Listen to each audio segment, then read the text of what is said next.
ओम नमः शिवाय। प्यारे भक्तों, रसपान करें फाल्गुन मास कथा अध्याय 13। ऋषिगण बोले, हे महामुने, हे प्रभु, आप हमारे लिए क्रमशः षडलिंग स्वरूप प्रणव का महात्म्य तथा शिव भक्त के पूजन की विधि बताइए। सूत जी ने कहा, महर्षियों, आप लोग तपस्या के धनी हैं। आपने यह बड़ा सुंदर प्रश्न उपस्थित किया है, किंतु इसका ठीक ठीक उत्तर महादेव जी ही जानते हैं, दूसरा कोई नहीं। तथापि भगवान शिव की कृपा से ही मैं इस विषय का वर्णन करूंगा। वे भगवान शिव हमारी और आप लोगों की रक्षा का महान भार बारंबार स्वयं ही ग्रहण करें। प्र नाम है प्रकृति से उत्पन्न संसार रूपी महासागर का। प्रणव इसे पार करने के लिए दूसरी नाव है। इसलिए विद्वान इस ओमकार को प्रणव की संज्ञा देते हैं। ओमकार अपने जप करने वाले साधक उसे कहता है। प्रपंच नहीं है वह तुम लोगों के लिए। अतः इस भाव को लेकर भी ज्ञानी पुरुष ओम को प्रणव नाम से जानते हैं। इसका दूसरा भाव यह है, प्रकर्षेण नयेत वह युष्मान मोक्षम इति वा प्रणव।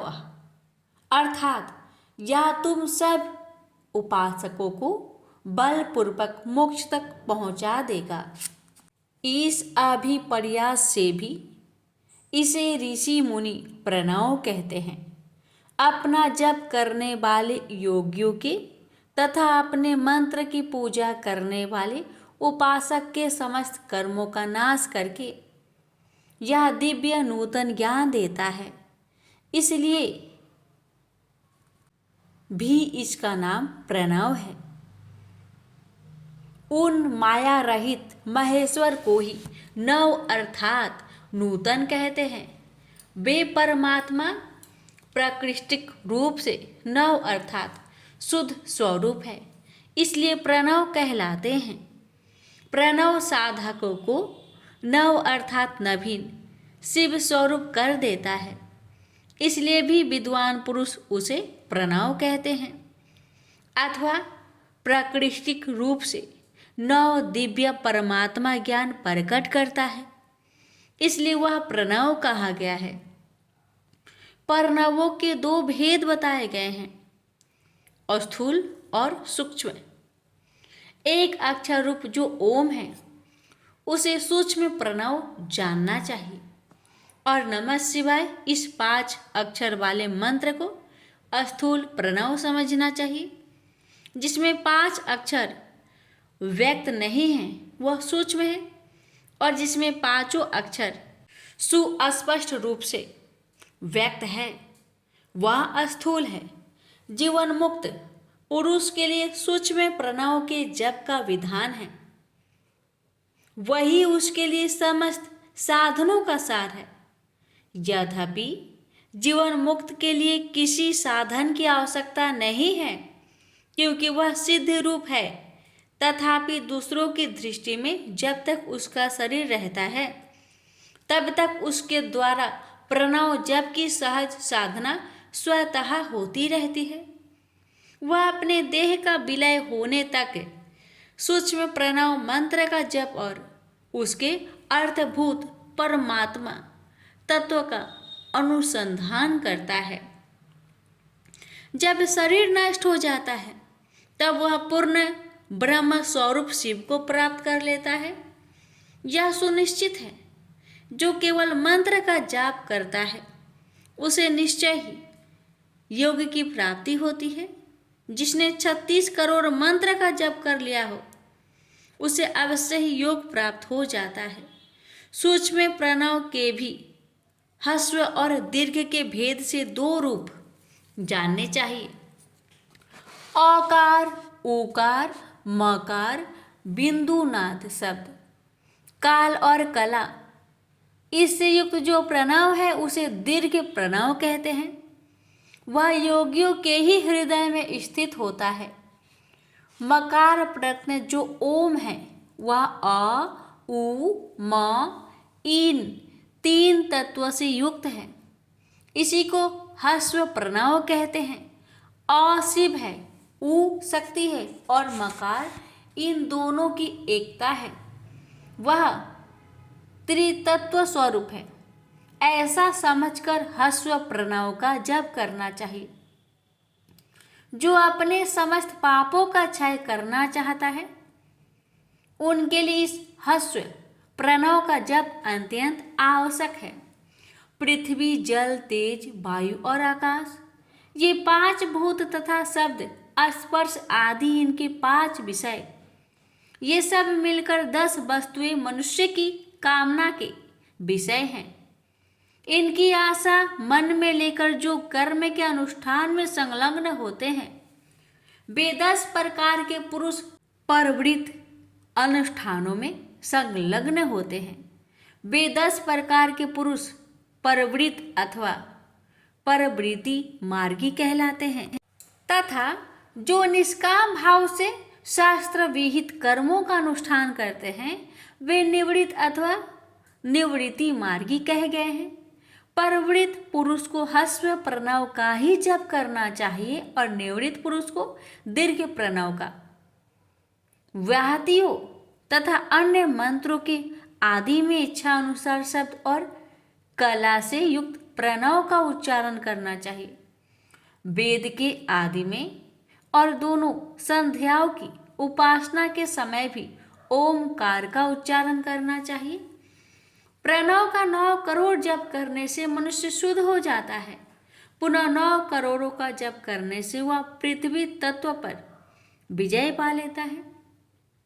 तत्पश्चात पुनः 9 करोड़ का जप करके वह जल तत्व को जीत लेता है। पुनः 9 करोड़ जप से वह अग्नि तत्व पर विजय पाता है। तदंतर फिर 9 करोड़ का जप करके वह वायु तत्व पर विजयी होता है और फिर 9 करोड़ों के जप से आकाश को अपने अधिकार में कर लेता है। इसी प्रकार 9 करोड़ का जप करके वह क्रमशः गंध, रस, रूप, स्पर्श और शब्द पर विजय पाता है। इसके बाद फिर 9 करोड़ का जप करके अहंकार को भी जीत लेता है। हे द्विजो, मनुष्य 1000 मंत्र के जप करने से नित्य शुद्ध होता है। इसके अंतर अपनी सिद्धि के लिए जप किया जाता है। इस तरह 108 करोड़ प्रणव का जप करके उत्कृष्ट बोधों को प्राप्त हुआ पुरुष शुद्ध योग प्राप्त कर लेता है। युद्ध योग से युक्त होने पर वह जीवन मुक्त हो जाता है। इसमें संचय नहीं है। सदा प्रणव का जप और प्रणव रूपी शिव का ध्यान करते करते समाधि में स्थित हुआ महायोगी पुरुष साक्षात शिव ही है। इसमें संचय नहीं है।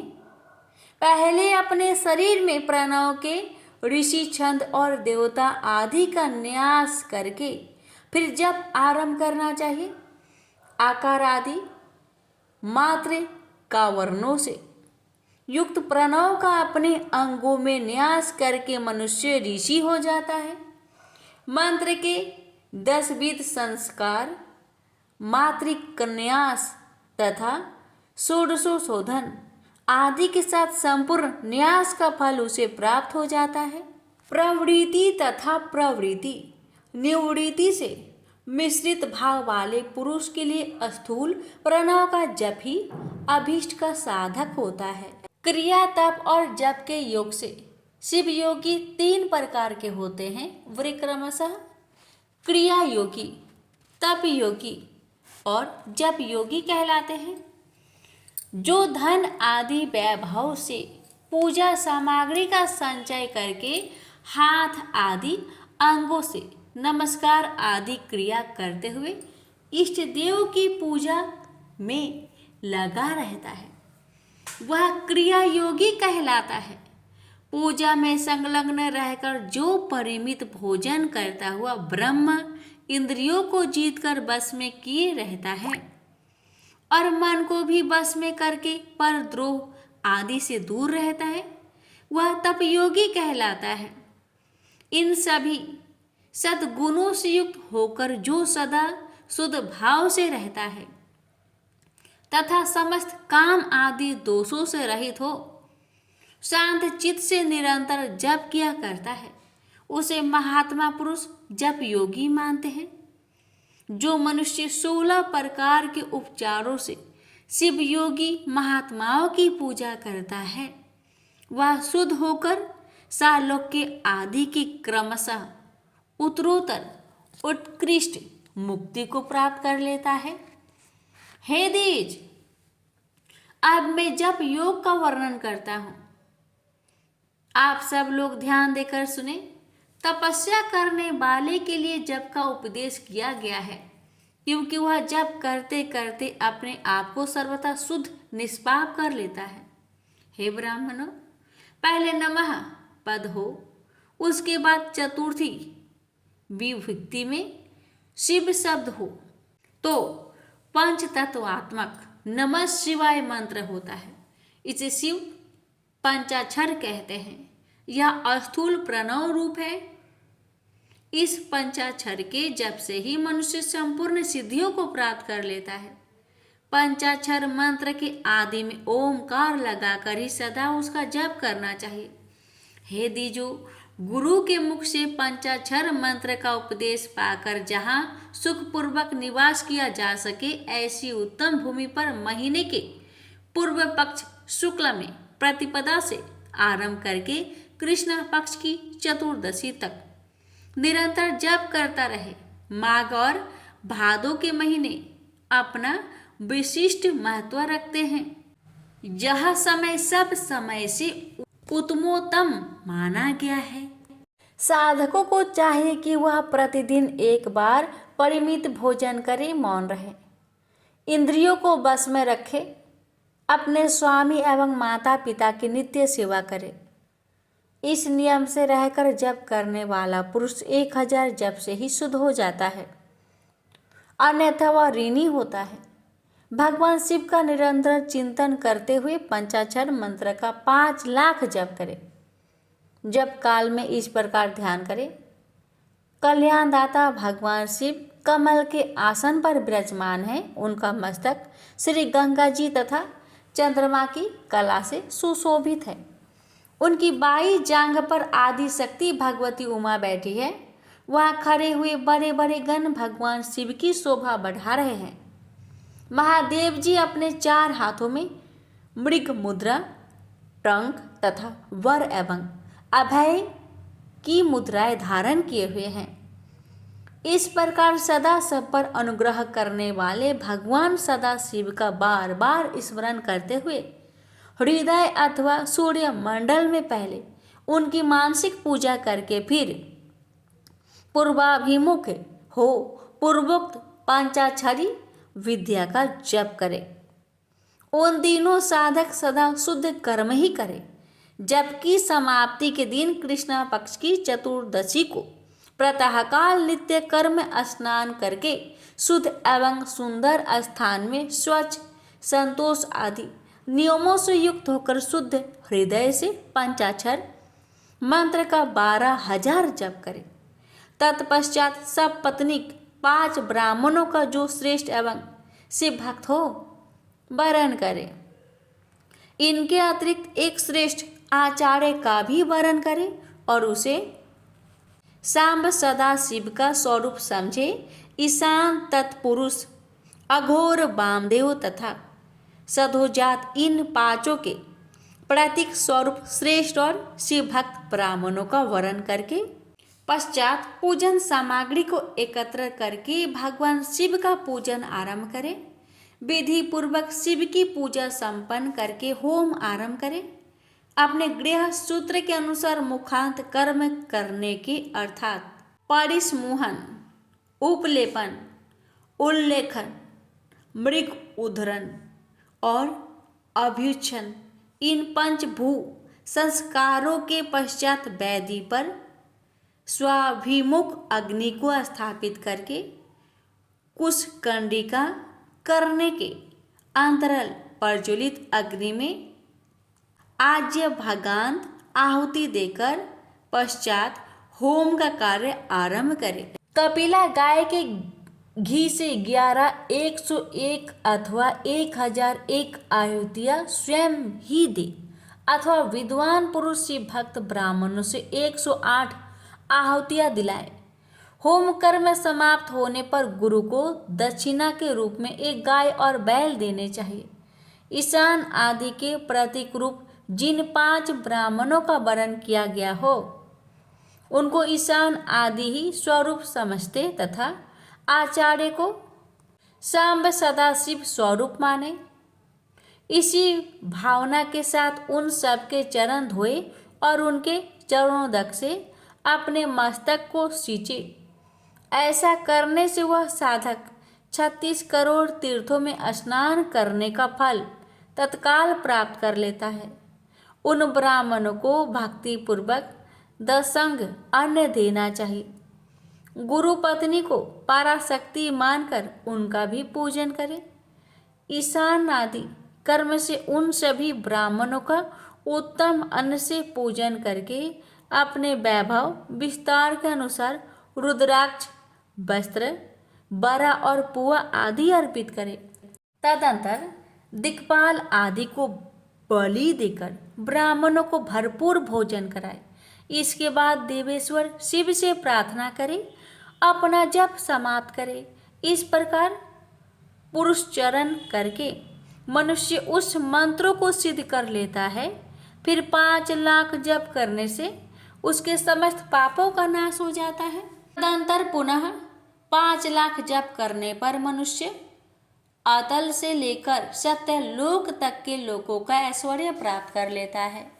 यदि अनुष्ठान पूर्ण होने के पहले बीच में ही साधक की मृत्यु हो जाए तो वह परलोक में उत्तम भोग भोगने के पश्चात पुनः पृथ्वी पर जन्म लेकर पंचाक्षर मंत्र के जप का अनुष्ठान करता है।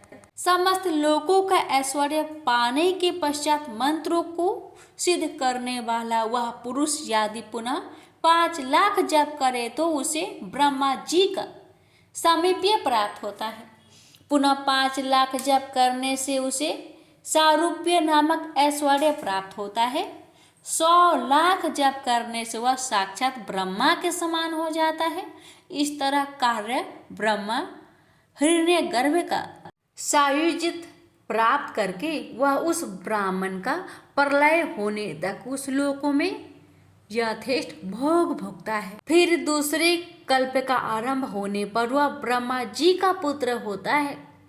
उस समय फिर तपस्या करके दिव्य तेज से प्रकाशित होकर वह क्रमशः मुक्त हो जाता है। पृथ्वी आदि कार्य स्वरूप भूतों द्वारा पाताल से लेकर सत्यलोक पर्यंत ब्रह्मा जी के 14 लोक क्रमशः निर्मित हुए हैं। सत्यलोक से ऊपर क्षमा लोक तक जो 14 भुवन हैं वे भगवान विष्णु के लोक हैं। उस क्षमा लोक वाले श्रेष्ठ बैकुंठ में महाभोगी कार्य विष्णु कार्य लक्ष्मी सहित सबकी रक्षा करते हुए विराजमान रहते हैं। क्षमा लोक से ऊपर सूची लोक प्रयत्न 28 भुवन स्थित है। सूची लोक के अंतर्गत कैलाश में प्राणियों का संहार करने वाले रुद्रदेव विराजमान हैं। सूची लोक से ऊपर अहिंसा लोक प्रयत्न 56 भुवनों की स्थिति है। अहिंसा लोक का आश्रय लेकर जो ज्ञान कैलाश नामक नगर शोभा पाता है उसमें कार्यभूत महेश्वर सबको अदृश्य करके रहते हैं। अहिंसा लोक के अंत में काल चक्र की स्थिति है। तदंतर कलातीत स्थित है जहाँ काल चक्र केश्वर नामक शिव माहिष धर्म का आश्रय लेकर सबको काल से संयुक्त किए रहते हैं। असत्य, असूचि, हिंसा, निर्दयता ये असत्य आदि 4 पाद काम रूप धारण करने वाले शिव के अंश है। नास्तिकता युक्त लक्ष्मी, दुस्संग, वेद ब्रह्म शब्द क्रोध का संग, कृष्ण वर्ण ये महामहिष के रूप वाले हैं। यहाँ तक महेश्वर के विराट स्वरूप का वर्णन किया गया। वहीं तक लोकों का तिरोधान अथवा लय होता है। उससे नीचे कर्मों का भोग है और उससे ऊपर ज्ञान का भोग। उसके नीचे कर्म माया है और उसके ऊपर ज्ञान माया। अब मैं कर्म माया और ज्ञान माया का तात्पर्य बता रहा हूँ। माँ का अर्थ है लक्ष्मी, उससे कर्म भोग याद प्राप्त होता है, इसलिए वह माया अथवा कर्म माया कहलाती है। इसी तरह माँ अर्थात लक्ष्मी से ज्ञान भोग याद अर्थात प्राप्त होता है, इसलिए उसे माया या ज्ञान माया कहा गया है। उपयुक्त सीमा से नीचे नश्वर भोग है और ऊपर नित्य भोग। उससे नीचे ही तिरोधान अथवा लय है, ऊपर तिरोधान नहीं है। वहां से नीचे ही कर्ममय पासों द्वारा बंधन होता है, ऊपर बंधन का सदा अभाव है। उससे नीचे ही जीव सकाम कर्मों का अनुसरण करते हुए विभिन्न लोकों और योनियों में चक्कर काटते हैं। उससे ऊपर के लोकों में निष्काम कर्म का ही भोग बताया गया है। बिंदु पूजा में तत्पर रहने वाले उपासक वहां से नीचे के लोकों में ही घूमते हैं। उसके ऊपर तो निष्काम भाव से शिवलिंग की पूजा करने वाले उपासक ही जाते हैं। उसके नीचे शिव के अतिरिक्त अन्य देवताओं की पूजा करने वाले घूमते रहते हैं, जो एकमात्र शिव की ही उपासना में तत्पर हैं। वे उससे ऊपर के लोकों में जाते हैं। वहां से नीचे जीव कोटि है और ऊपर ईश्वर कोटि। नीचे संसारी जीव रहते हैं और ऊपर मुक्त लोग। प्राकृत द्रव से पूजा करने वाले उसके नीचे रहते हैं और पौरुष द्रव से पूजा करने वाले उससे ऊपर रह जाते हैं।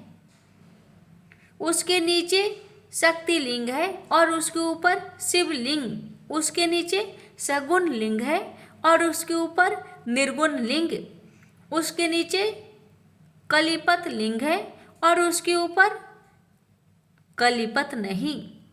उसके नीचे आधि भौतिक लिंग और उसके ऊपर आध्यात्मिक लिंग है।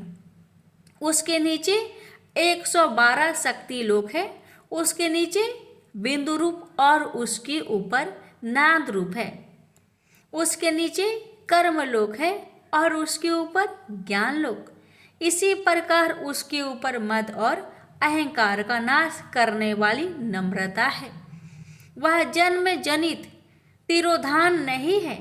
उसका निवारण किए बिना वहाँ किसी का प्रवेश संभव नहीं है।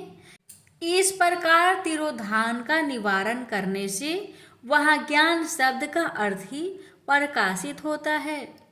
आधि भौतिक पूजा करने वाले लोग उससे नीचे के लोकों में ही चक्कर काटते हैं।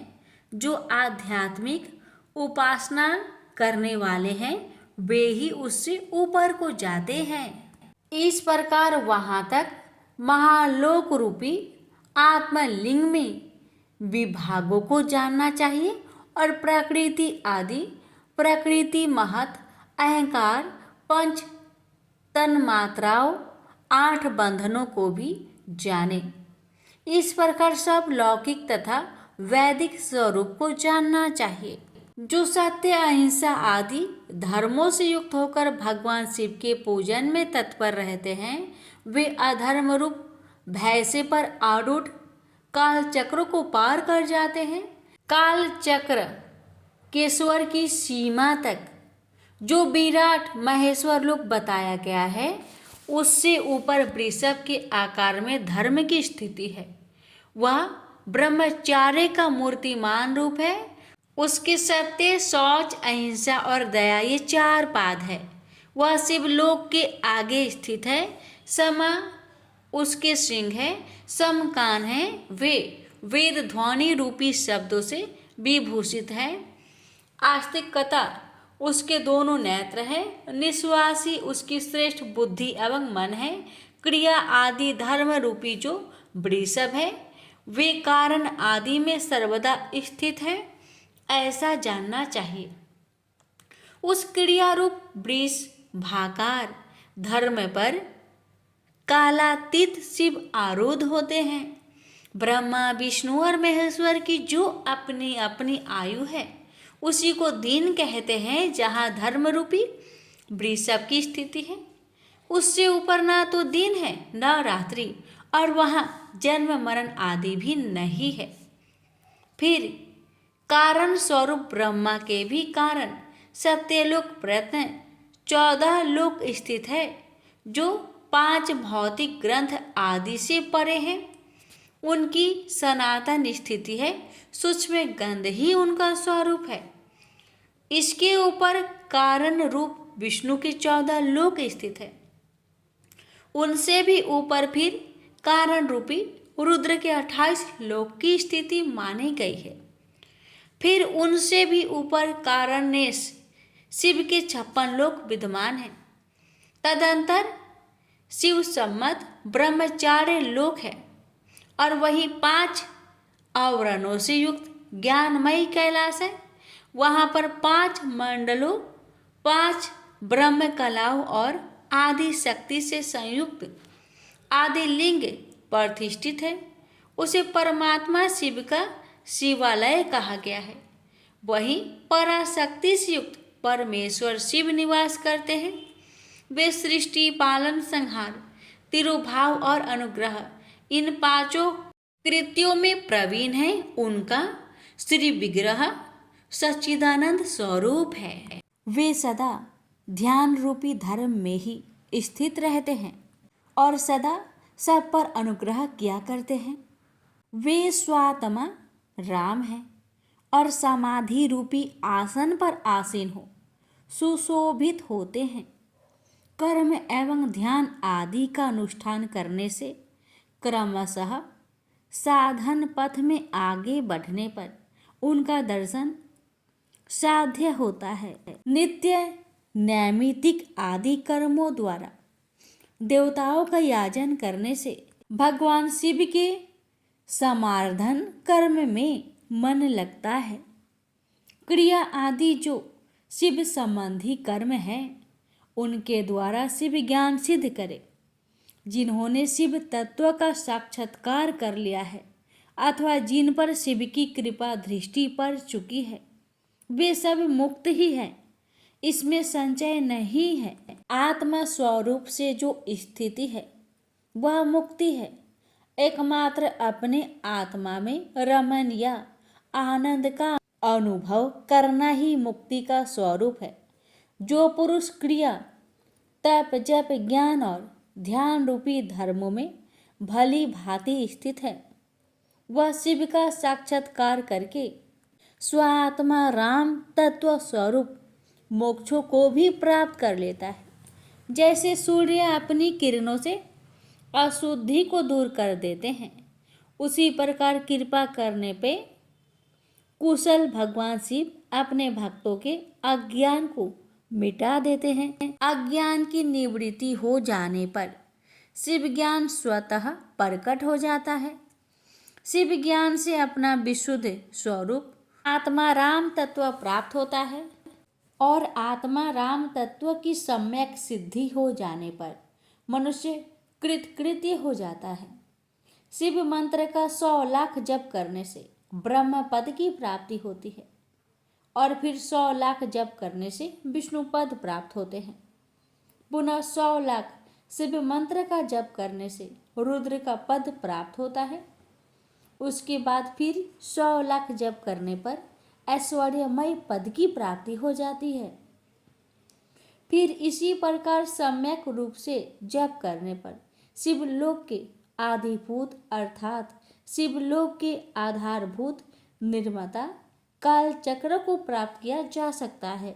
यह काल चक्र 5 चक्रों से युक्त है, जो एक के पश्चात एक में स्थित है। सृष्टि और मोह से युक्त ब्रह्म चक्र, भोग तथा मोह से युक्त वैष्णव चक्र, कोप एवं मोह से युक्त रुद्र चक्र, भ्रमण से युक्त ईश्वर चक्र और ज्ञान तथा मोह से युक्त शिव चक्र है। ऐसा इन 5 चक्रों के विषय में बुद्धिमानों का कहना है। पुनः 10 करोड़ शिव मंत्र का जप करने पर कारण ब्रह्म का पद प्राप्त होता है। तदंतर 10 करोड़ जप करने से ऐश्वर्य युक्त पद की प्राप्ति होती है। इस प्रकार क्रमशः जप करता हुआ प्राणी महान ओजस्वी विष्णु के पदों को प्राप्त कर पुनः उसी क्रम से जपता हुआ महात्माओं के उस ऐश्वर्य पद को प्राप्त करता है। बिना असावधानी किए 105 करोड़ मंत्रों का जप करने पश्चात वह प्राणी 5 आवरणों पशु पास माया शक्ति रौद से बाहर स्थित शिवलोक को प्राप्त करता है। वहाँ उस शिवलोक में राजस मंडप है, नंदीश्वर का उत्तम निवास है, तपस्या रूपी वृषभ वहीं पर दिखाई देता है। वहीं पर 5 आवरणों से बाहर सधोजात अर्थात तत्काल आवरण रहित हुए भगवान शिव का स्थान है। पुनः चतुर्थ आवरणों में वामदेव का स्थान है। उसके पश्चात तृतीय वर्णों में अघोर शिव का, दूसरे आवरणों में सांब शिव का मंगलमयी तथा प्रथमा वर्ण में ईशान शिव का निवास स्थान है। उसके पश्चात पंचम मंडप है जहाँ ध्यान और धर्म का निवास रहता है। तदंतर चतुर्थ मंडप है, वहाँ पर चंद्रशेखर की मूर्ति से युक्त भगवान बलिनाथ का वास स्थान है जो पूर्ण अमृत को प्रदान करने वाला है। तृतीय मंडप में सोम स्कंद का परम निवास स्थान है। उसके पश्चात द्वितीय मंडप है, आस्तिक लोग जिसे नित्य मंडप कहते हैं। प्रथम मंडप में मूल माया का स्थान है, वहाँ पर अत्यंत शोभा वास करती है। उसके परे गर्भगृह है जहाँ पर शिव का लिंग स्थान है। नंदी स्थान के पश्चात शिव के वैभव को कोई नहीं जान सकता। नंदीश्वर गर्भगृह से बाहर रहकर शिव के पंचाक्षर मंत्र की उपासना करते हैं। इस प्रकार गुरु परंपरा से नंदीश्वर और सनत कुमार के संवाद की जानकारी मुझे हुई है। उसके पश्चात का परम रहस्य स्वयं वेद है जिसका अनुभव स्वयं शिव करते हैं। आस्तिक जनों का कहना है कि साक्षात शिव की कृपा से ही शिवलोक के ऐश्वर्य को लोग जान सकते हैं, अन्यथा असंभव है। इस प्रकार से शिव का साक्षात्कार प्राप्त कर जितेंद्रिय ब्राह्मण मुक्त हो जाते हैं, अर्थात मोक्ष को प्राप्त कर लेते हैं। अब मैं अन्य क्षत्रिय आदि वर्णों के विषय में कहूँगा, उसे आदरपूर्वक आप सब सुने। यदि ब्राह्मण को आयु प्राप्त करने की इच्छा है तो उसे गुरु के द्वारा बताए गए उपदेश के अनुसार इस शिव के पंचाक्षर मंत्र का विधि पूर्वक 5 लाख जप करना चाहिए। यदि स्त्री स्त्रीत्व अर्थात स्त्री योनि से मुक्त होना चाहती है तो वह भी 5 लाख पंचाक्षर मंत्र का जप करे। उन मंत्रों के प्रभाव से पुरुष का जन्म लेकर वह क्रमशः मुक्त हो जाती है। क्षत्रिय 5 लाख मंत्रों का जप करके क्षत्रियत्व को दूर कर लेता है, अर्थात क्षत्रिय वर्ण में रहने वाले गुणों से वह मुक्त हो जाता है। तदंतर पुनः 5 लाख मंत्रों का जप करने पर वह ब्राह्मण हो जाता है। फिर उतने ही मंत्रों के जप से मंत्र सिद्धि प्राप्त हो जाती है और तत्पश्चात उसी कर्म से 5 लाख मंत्रों का जप करने पर वह मनुष्य मुक्त हो जाता है। वैश्य पंचलक्ष्य मंत्रों का जप करने से अपने वैश्य तत्व गुण का परित्याग कर देता है। पुनः पंचलक्ष्य मंत्र का जप करने पर वह मंत्र क्षत्रिय कहलाने का अधिकार हो जाता है। उसके बाद 5 लाख मंत्रों का जप करने से क्षत्रियत्व को दूर कर देता है। तदंतर पुनः पंचलक्ष्य मंत्र का जप करके मंत्र ब्राह्मण कहलाने का अधिकारी हो जाता है। इसी प्रकार क्षुद्र भी मंत्र के अंत में नमः शब्द लगाकर यदि 25 लाख मंत्रों का जप करता है तो वह क्षुद्र मंत्र ब्रीप तत्व को प्राप्त द्विज ब्राह्मण हो जाता है। चाहे स्त्री हो अथवा पुरुष ब्राह्मण हो या अन्य ही कोई वर्ण हो, पंचाक्षर मंत्र का जप करने से सभी शुद्ध हो जाते हैं। जो कामना पूर्ति के लिए आतुर है उसे चाहिए कि वह नमः को आदि अंत में लगाकर शिव मंत्र का सदैव जप करता रहे। स्त्रियों तथा क्षुद्रों के लिए मंत्र का जाप ऐसा स्वरूप कहा गया है, उसी के अनुसार गुरु को भी चाहिए कि वह उन्हें निर्देश दे। साधक को चाहिए कि वह 5 लाख जप करके पश्चात भगवान शिव की प्रसन्नता के लिए महाअभिषेक एवं नैवेद्य निवेदन करके शिव भक्तों का पूजन करें। शिव भक्त की पूजा से भगवान शिव बहुत प्रसन्न होते हैं। शिव और उनके भक्त में कोई भेद नहीं है, वह साक्षात शिव स्वरूप ही है। शिव स्वरूप मंत्रों को धारण करके वह शिव ही हो जाता है। शिव भक्त का शरीर शिव रूप ही है, अतः उसकी सेवा में तत्पर रहना चाहिए। जो शिव के भक्त हैं वे लोक और वेद की सारी क्रियाओं को जानते हैं। जो क्रमशः जितना जितना शिव मंत्र का जप कर लेता है उसके शरीर को उतना शिव का सामीप्य प्राप्त हो जाता है। इसमें संशय नहीं है। शिव भक्त स्त्री का रूप देवी पार्वती का ही स्वरूप है। वह जितना मंत्र जपती है उसे उतना ही देवी का सानिध्य प्राप्त हो जाता है। बुद्धिमान व्यक्ति को शिव का पूजन करना चाहिए, इससे वह साक्षात मंत्र रूप हो जाता है। साधन स्वयं शिव स्वरूप होकर पराशक्ति का पूजन करे।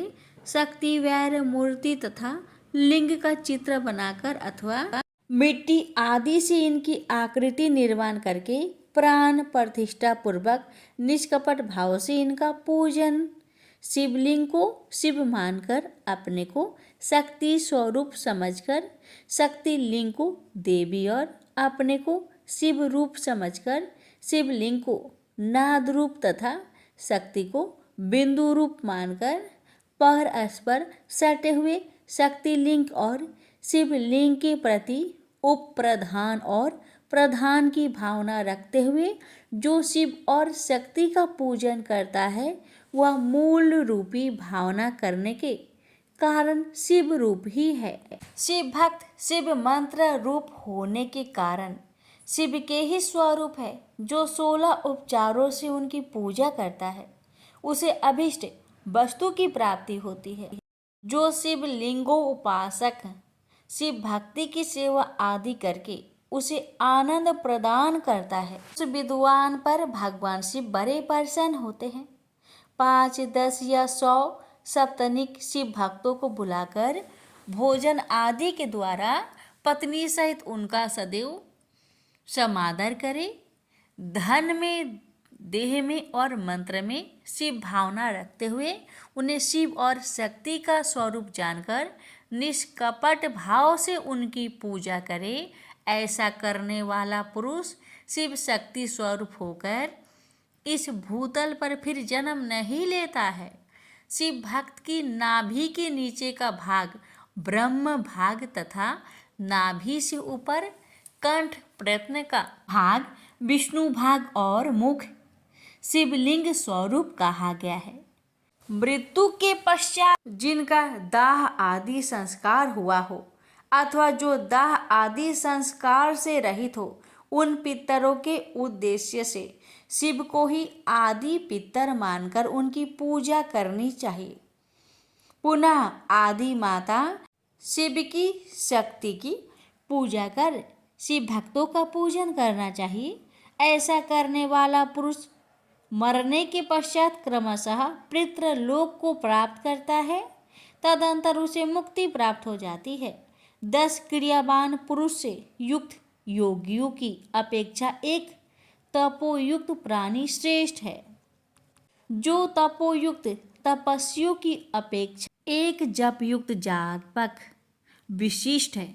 सहस्त्र जपयुक्त जापकों की अपेक्षा एक शिव ज्ञानी का विशेष महत्व है। 1,00,000 शिव ज्ञानियों से शिव का ध्यान करने वाला एक ध्यानी श्रेष्ठ है और करोड़ ध्यानियों की अपेक्षा शिव के लिए एक समाधिष्ठ श्रेष्ठ है। इस प्रकार उत्तरोत्तर विशिष्टीय क्रम से की जाने वाली पूजा से प्राप्त फलों में विशिष्टता आ जाती है, जिनको जानना विद्वानों के लिए भी कठिन है। इस कारण से शिव भक्तों की महिमा को कौन मनुष्य जान सकता है? जो मनुष्य शिव शक्ति और शिव भक्त की पूजा भक्ति पूर्वक करता है, वह शिव स्वरूप होकर सदैव कल्याण को प्राप्त करता है। जो ब्राह्मण इस वेद सम्मत ध्यान को अर्थ सहित पढ़ता है, वह शिव ज्ञानी होकर शिव के साथ आनंद करता है। हे मुनीश्वर, विद्वान पुरुष को चाहिए कि यह अध्याय वह शिव भक्तों को सुनाए। हे बंधुजनों, ऐसा करने से भगवान शिव की कृपा से उनका अनुग्रह प्राप्त हो जाता है। प्रेम से बोलिए हर हर महादेव।